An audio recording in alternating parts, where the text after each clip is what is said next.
बातमी ठाण्यातून आहे. ठाण्यात पुन्हा 2 गटात तुफान राडा झाल्याचं पाहायला मिळालंय. कोयत्याने एकमेकांवर जीवघेणा हल्ला करत हा राडा झाल्याचं समजतंय. गोकुळनगर परिसरातील घटना आहे. ठाण्यात नेमकं चाललंय तरी काय असा सवाल त्यामुळे आता उपस्थित होतोय. 2 दिवसांपूर्वीच वागळे इस्टेट परिसरातही अशाच प्रकारची हाणामारी झाली होती. त्यामुळे आता ठाण्यात कायदा सुव्यवस्थेवर सवाल उपस्थित होतोय. 2 दिवसांपूर्वीच वागळे इस्टेटमध्ये तरुणांनी तलवार वापरली होती.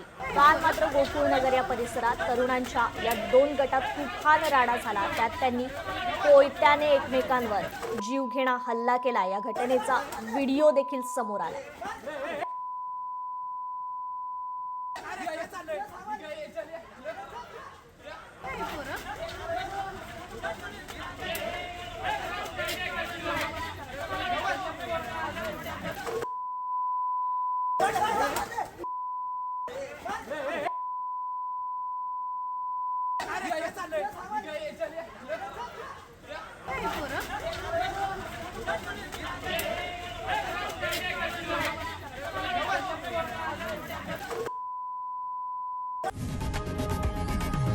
लोकशाही मराठी ऐका, पहा, जागरूक रहा.